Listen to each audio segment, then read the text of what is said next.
ಇದು ಸತ್ಯ ನಡ್ತೆ ನಡೆಯತ್ತೆ ಅಂತ ಒಂದ್ಸಲ ಮನುಷ್ಯ ಗಟ್ಟಿಯಾಗಿ ನಂಬಿದ್ರೆ ಅದು ನಡ್ದೆ ನಡೆಯತ್ತೆ ರತ್ನಮ್ಮ. ನನ್ ವಿಷಯದಲ್ಲಂತೂ ಅದು ನಿಜವಾಗ್ಲೂ ನಡ್ದೆ ಹೋಯ್ತು. ನಮ್ ಶಾಂತಿಮ್ಮ ಬಂದ್ಬಿಟ್ಲು. ನಿಶ್ಚಿತಾರ್ಥ ಕೊನೆಗೂ ನಿಂತೆ ಹೋಯ್ತು ನೋಡಿ. ಅಂದ್ರೆ ಅದು ನಮ್ ಶಾಂತಿನೇನಮ್ಮ? ಶಾಂತಿಮ್ಮನ ಅಂತ ಇನ್ನೂ ನನಗೆ ಗೊತ್ತಿಲ್ಲ. ಆದ್ರೆ ನಿಮ್ಗೆ ನಾನು ಹೇಳ್ತೇನೆ ಇದ್ನಲ್ಲ ರತ್ನಮ್ಮ, ಯಾವ್ದಾದ್ರೂ ಒಂದು ರೂಪದಲ್ಲಿ ನಮ್ ಶಾಂತಿಮ್ಮ ಬಂದೇ ಬರ್ತಾಳೆ ಅಂತ. ಈಗ ಅವಳ ರೂಪನೇ ಅವಳು ಆಯ್ಕೆ ಮಾಡ್ಕೊಂಡು ಬಂದ್ಬಿಟ್ಟಿದ್ದಾಳೆ.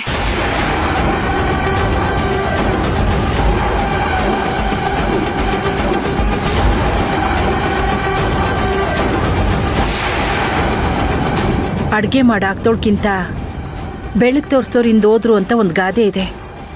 ಆ ಸುಬ್ಬಿ ಹಿಂದೆ ಹೋದ್ರಲ್ಲ ನಮ್ಮ ಸುಶಾಂತಪ್ಪ, ಅಂಥವ್ರಿಗೆ ಹಿಂಗೆ ಆಗ್ಬೇಕು. ಕೊನೆಗೂ ನಿಶ್ಚಿತಾರ್ಥ ನಿಂತೋಯ್ತಲ್ಲ, ನಂಗದೇ ಸಮಾಧಾನ ಕಣಮ್ಮ.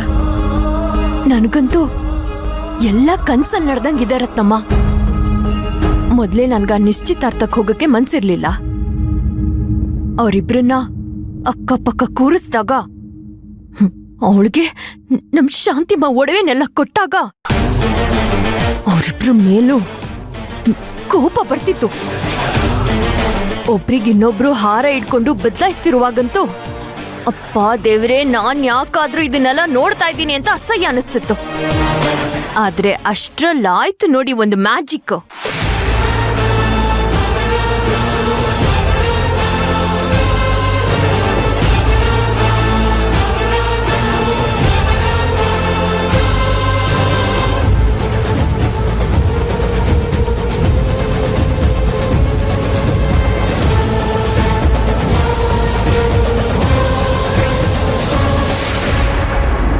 ನಿಶ್ಚಿತಾರ್ಥನೇ ಅವಳು ಮುಂದೆ ನೀವಾರಿಸಿ ಬಿಸಾಕ್ತಾಗಿತ್ತು. ಛೆ, ಎಣ್ಣೆ ಬರುವಾಗ ಗಾಣ ಮುರಿತು ಅಂದಂಗೆ ಅಂತ ಗಳಿಗೆಲ್ ನಾನು ಇಲ್ದಂಗೆ ಆಗ್ಬಿಟ್ನಲ್ಲಮ್ಮ. ಅದನ್ನ ನೋಡ್ಬೇಕಾಗಿತ್ತು ಕಣಮ್ಮ ನಾನು. ನೀವು ಕಣ್ಣು ಕಟ್ದಂಗೆ ಕತೆ ಹೇಳ್ತಿದ್ರೆ ಅಲ್ಲಿಗೆ ಹೋಗಿ ಶಾಂತಿಯಮ್ಮ ನೋಡ್ಕೊಂಬಂದ್ಬಿಡ್ತೀನಿ. ಅಯ್ಯಯ್ಯೋ, ಇರಿ ಇರಿ ಇರಿ, ಒಂದ್ ನಿಮಿಷ ರತ್ನಮ್ಮ, ಆತ್ರ ಪಡ್ಬೇಡಿ. ಶಾಂತಿಮ್ಮ ಫೋಟೋನೆಲ್ಲ ಸಿದ್ದವ್ರಿಗೆ ತೋರಿಸಿದ್ರು, ಅವ್ರು ಒಪ್ಲೇ ಇಲ್ಲ. ನೋಡಕ್ ಒಂದೇ ತರ ಇದ್ದಾರೆ ಅಂದ್ ಮಾತ್ರಕ್ಕೆ ನನ್ ತಂಗಿ ನಿಮ್ಮನ್ನೇ ಹೆಣ್ಮಗಳು ಹೇಗ್ ಹಾಕ್ತಾಳೆ? ಸಾಧ್ಯನೇ ಇಲ್ಲ. ಇವಳು ನಮ್ ತಂಗಿ ಅರ್ಚನಾ ನನ್ ಪ್ರಾಣ, ನನ್ ಉಸಿರು, ಅದು ಇದು ಅಂತ ಎಲ್ರು ಮುಂದೆ ಮಾತಲ್ಲೇ ಎಚ್ಚರಿಕೆ ಕೊಟ್ಟು ಹೋದ್ರು ಗೊತ್ತಾ? ಕೋಪ ಬಂದ್ರೆ ಏನಮ್ಮ, ಅವನು ಮನುಷ್ಯ ತಾನೇ, ಏನೇ ಬುಲಿನ? ರತ್ನಮ್ಮ, ನೀವಿನ್ನೂ ಅವರಣ್ಣನ ನೋಡಿಲ್ಲ, ಅದಕ್ಕೆ ಇಷ್ಟು ಸುಲಭವಾಗಿ ಮಾತಾಡ್ತಿದ್ದೀರಾ. ಅವ್ರ ಕಣ್ಣು ಒಳ್ಳೆ ಬೆಂಕಿ ಉಂಡೆ ತರ ಇತ್ತು.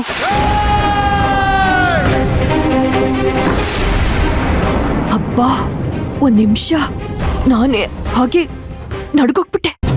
ಸರಿಯಮ್ಮ, ಅದನ್ನೆಲ್ಲ ಬಿಡಿ. ಈಗ ಮುಂದೇನು ಅಂತ? ನಾನು ಸಿದ್ದು ಸುಶಾಂತ್ ಆಗ್ಲೇ ಮಾತಾಡಿದೀವಿ. ನಾವು 3 ಜನ ಅವ್ರ ಮನೆಗೆ ಹೋಗಿ ಸಮಾಧಾನವಾಗಿ ಇನ್ನೊಂದ್ಸಲ ಮಾತಾಡೋಣ ಅಂತ. ಹೌದಾ? ಸಾಧ್ನಮ್ಮ, ನಿಮ್ ಕೈ ಮುಗಿತೀನಿ. ನನ್ನೂ ಕರ್ಕೊಂಡೋಗ್ಯಮ್ಮ. ದೂರದಲ್ಲಿ ನಿಂತು ನಾನು ಶಾಂತಿಯಮ್ಮನ ಕಣ್ ತುಂಬ್ಕೊಂಡ್ಬಿಡ್ತೀನಿ. ರತ್ನಮ್ಮ, ನಾನ್ ಸಿದ್ದುನ ಕೇಳಿ ನೋಡ್ತೀನಿ. ಒಂದ್ ವೇಳೆ ನಮ್ ಸಿದ್ದು ಒಪ್ಪಿದ್ರು ಸುಶಾಂತ್ ಒಪ್ತಾನೆ ಅಂತ ನನ್ಗನ್ನಿಸ್ತಾ ಇಲ್ಲ. ಅಯ್ಯೋ, ಬೇಜಾರ್ ಮಾಡ್ಕೋಬೇಡಿ, ಹೇಳ್ಬೇಕು ಅನ್ನಿಸ್ತು ಹೇಳ್ದೆ. ಅದ್ರಲ್ಲೂ ಮೊದ್ಲು ವಿಷಯ ನಿಮಗ್ ತಿಳಿಸ್ಬೇಕಿತ್ತು.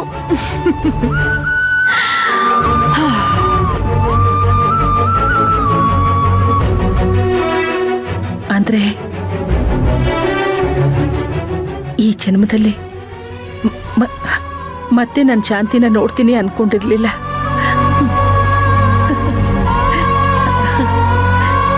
ನನ್ನ ಶಾಂತಿ ಬದುಕಿದಾಳೆ. ಅವಳು ನಮ್ಮ ಶಾಂತಿ ಹೌದು ಅಲ್ವಾ ನನಗೆ ಗೊತ್ತಿಲ್ಲ. ಅವಳ ಥರ ಅಂತೂ ಇದ್ದಾಳಲ್ವಾ? ಅವಳೇ ನನ್ನ ಶಾಂತಿ, ಅವಳೇ ನನ್ನ ಶಾಂತಿ.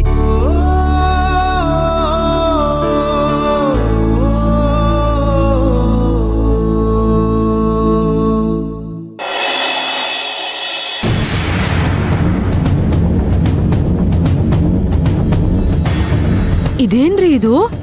ಸಿನಿಮಾದಲ್ಲಿ ನೋಡಿದೀನಿ, ನ್ಯೂಸಲ್ಲಿ ನೋಡಿದೀನಿ, ಕೇಳಿದೀನಿ. ಯಾರೋ ಹೇಳಿರೋದನ್ನ ಕೇಳಿಸ್ಕೊಂಡಿದೀನಿ. ಒಬ್ರ ತರ 7 ಜನ ಇರ್ತಾರೆ ಅಂತ. ಆದ್ರೆ ನಮ್ಮನೇಲಿ ಅಚ್ಚು ವಿಚಾರದಲ್ಲಿ ಇಂಥದೊಂದು ವಿಶೇಷ ನಡೆದಿದ್ಯಾ? ಹೌದು ಅದ್ಕೆ, ಅಲ್ಲಿ ಯಾರ್ಯಾರೋ ಏನೇನೋ ಹೇಳ್ತಾ ಇದ್ರು, ಆದ್ರೆ ಯಾವ್ದು ನನಗೆ ಅರ್ಥ ಆಗ್ತಾ ಇರ್ಲಿಲ್ಲ. ಅದ್ಗೆ ಒಂದು ವಿಷಯ ನನಗೂ ಅಣ್ಣಂಗೂ ಏನ್ ಅರ್ಥ ಆಯ್ತು ಅಂದ್ರೆ, ಅವ್ರ ಮನೆಯಲ್ಲೂ ಥೇಟ್ ನಂತರನೇ ಒಂದ್ ಹುಡುಗಿ ಇದ್ಲು ಅಂತ. ಈ ಮನೆಗೆ ಬಂದು ಇಷ್ಟು ದಿವಸಕ್ಕೆ ಇವಾಗೊಂದು ಚಿಕ್ಕ ಬೆಳಕು ಕಾಣಿಸ್ತಾ ಇದೆ. ಎಲ್ಲೋ ಒಂದ್ ಕಡೆ ಆ ಬೆಳಕಿನ ಮೇಲೆ ನನಗೆ ನಂಬಿಕೆ ಹುಟ್ಟುತ್ತಾ ಇದೆ. ಅಣ್ಣ, ನಿನ್ ಹಾಗೆ ಒಬ್ರು ಇದ್ದಾರೆ ಅಂತ ಗೊತ್ತಾದ್ರೆ ನೀನೇನ್ ಮಾಡ್ತೀಯಾ? ನಿನಗ್ ಹೇಗ್ ಅನ್ಸುತ್ತೆ? ಯಾಕಮ್ಮ ಆ ವಿಷಯ ಎಲ್ಲ? ಅಣ್ಣ, ಒಬ್ರ ಹಾಗೆ ಇನ್ನೊಬ್ರು ಇರೋದು ವಿಶೇಷ ಅಲ್ವಾ ಅಣ್ಣ? ನಾನು ಅದಕ್ಕೆ ಕೇಳ್ತಾ ಇದ್ದೀನಿ, ಹೇಳಣ್ಣ. ವಿಶೇಷನೇ, ಆದ್ರೆ ಆ ವಿಶೇಷ ಒಂದೊಂದ್ಸರಿ ತುಂಬಾ ದೊಡ್ಡ ತಲೆನೋವಿಗೆ ಕಾರಣ ಆಗ್ಬಿಡತ್ ಕಣಮ್ಮ. ಅಣ್ಣ, ನಿನ್ ಹಾಗೆ ಒಬ್ರಿದ್ದಾರೆ ಅಂತ ಯಾರಾದ್ರೂ ಬಂದು ನಿನ್ ಹತ್ರ ಹೇಳಿದ್ರು ಅಂತ ಇಟ್ಕೋ. ನಿನಗವ್ರನ್ನ ನೋಡ್ಬೇಕು ಅಂತ ಕುತೂಹಲ ಇರುತ್ತಾ ಇಲ್ವಾ? ಇರುತ್ತೆ. ಅದಕ್ಕೇನೀಗ? ನಮ್ಮನ್ನೇ ನಾವು ಕನ್ನಡಿಲ್ ನೋಡ್ಕೊಳ್ಳೋ ತರ ಇನ್ನೊಬ್ಬರನ್ನ ನೋಡೋ ಅದೃಷ್ಟ ಎಷ್ಟ್ ಜನಕ್ ಸಿಗುತ್ತೆ ಹೇಳು? ಶಾಂತಿ ಹೇಗಿದ್ಲು ಅಂತ ಹೋಗಿ ತಿಳ್ಕೊಂಡ್ ಬರಣ್ವಾ ಅಣ್ಣ? ಇಲ್ಲಿರೋದು ಅಚ್ಚುನ ಶಾಂತಿನ ನನಗೊಂಚೂರು ಗೊತ್ತಾಗ್ತಾ ಇಲ್ಲ. ಅಲ್ಲಮ್ಮ, ಅವ್ರ ಮನೆ ಹೆಣ್ಮಗು ಶಾಂತಿ ಬದುಕಿಲ್ಲ ಅಂತ ಅವರೇ ಹೇಳ್ತಾ ಇದಾರೆ. ಅಲ್ಲೋಗಿ ಯಾರನ್ನ ನೋಡ್ತೀಯಾ, ಏನ್ ಮಾಡ್ತೀಯಾ, ಯಾರನ್ನ ಮಾತಾಡಿಸ್ತೀಯ ನೀನು? ಅಣ್ಣ, ನಾನ್ ಆ ಮನೆಗೊಂದ್ಸಲ ಹೋಗ್ಬೇಕು.